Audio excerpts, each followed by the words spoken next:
Magandang araw mga kaibigan. Bigyan natin ng reaksyon, opinion itong post ni Boss Mill. Breaking, sabi niya, mga kasamahan ni Benny Abante sa Baptist Congregations nagpahayag ng kanilang suporta kay Sara Duterte.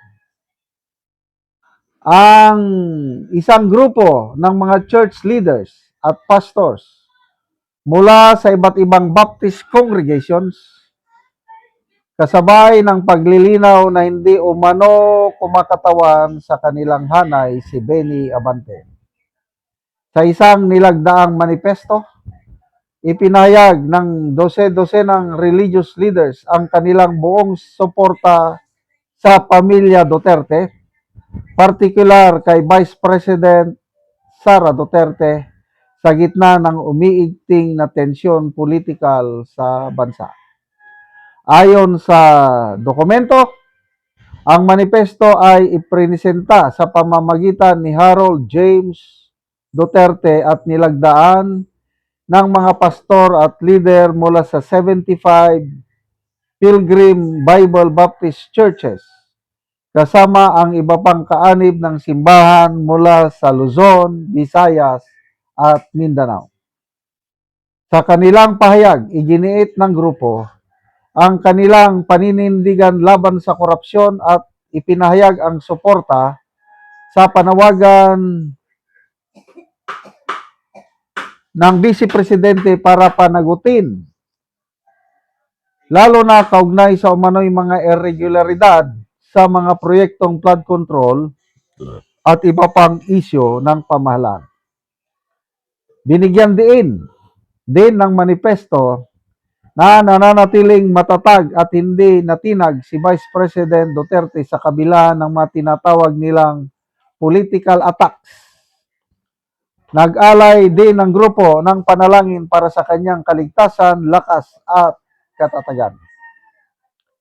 Samantala, nilinaw ng mga membro ng grupo na si Representative Abante na isa ring religious leader ay hindi nagsasalita para sa kanilang komunidad, lalo na sa kasalukuyang usaping politikal na may kinalaman sa Vice Presidente.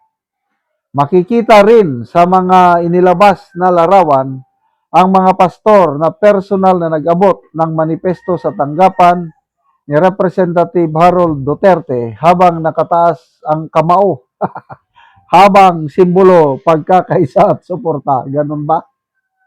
Kamao.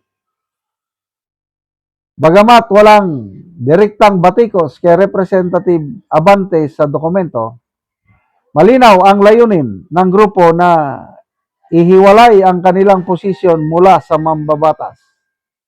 Inaasahan na ang hakbang na ito ng mga religious leaders ay magdadagdag pa sa lumalaking bilang ng mga grupong hayagang sumusuporta kay Vice President Sara Duterte sa gitna ng umiinit na sitwasyong politikal sa bansa. Yan nakaganon sila sa picture May, hindi ko maipakita ng ano. So, nandyan yung manifesto. So, nakapirma 1, 2, 3, 4, 5, 6, 7, 8, 9, 10, 11. So, grabe.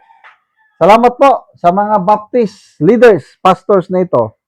Marami akong kaibigan na Baptist, Southern Baptist, Fundamental Baptist, name it. Marami akong kaibigan.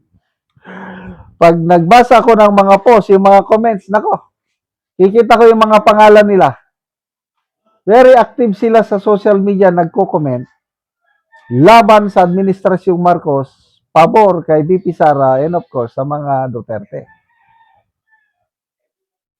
Yung kaibigan kong mga Southern Baptist sa Agusan del Sur, nung bago mag-eleksyon ng 2022, in-invite pa nila ako doon sa kanilang convention.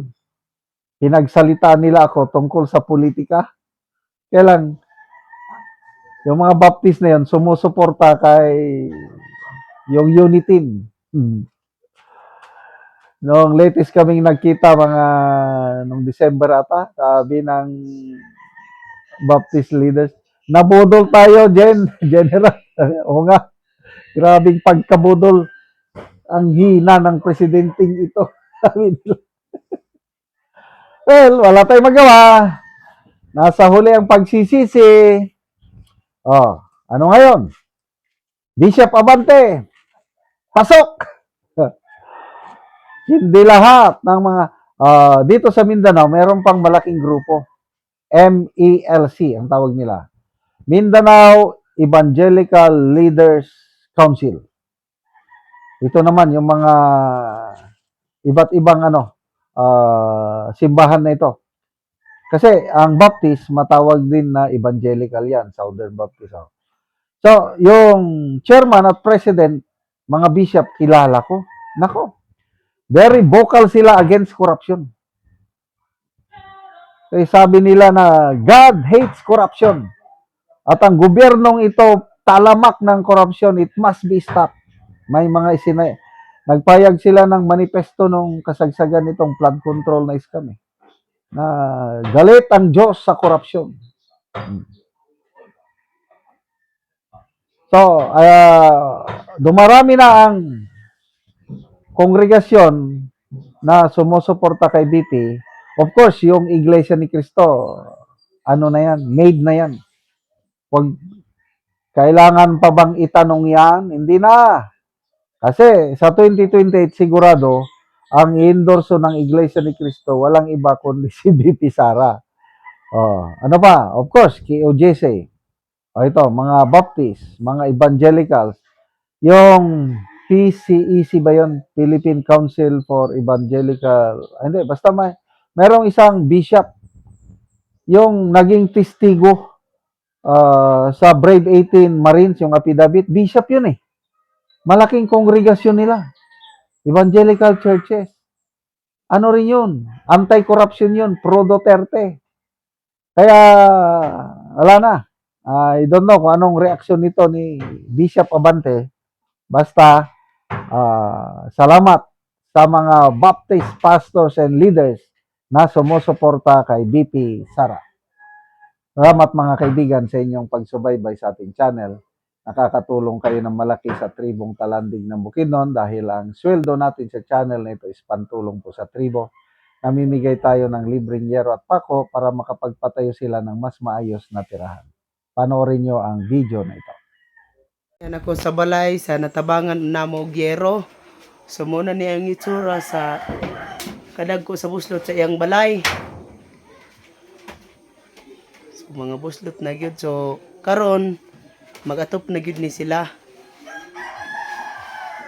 Tungod sa kadugay na sa ilang atop, inaani na gyud ang itsura.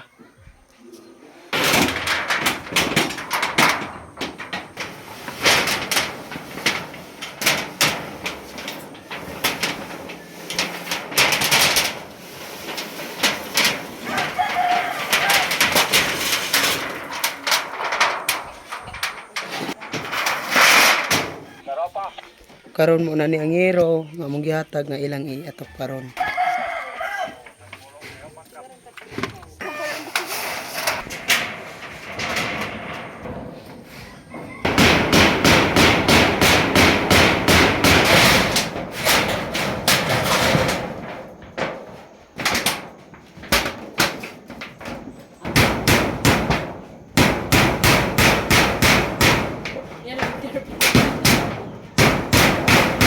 O karon naman nagit sa pag-atop ang ginatabang nga yero sa makita ato nga nindot na gyud.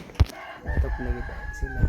Salamat sa nagtabang sa sin sa paghatag sa Ginoo sa usa ka tawo na pinaagi nga kung dili na gid maulanan kami nga dili nagpuyo sa balay nga mailisan na ang kadugwayon sa among atop sa among balay nga sin hinaot nga mapadayon kini.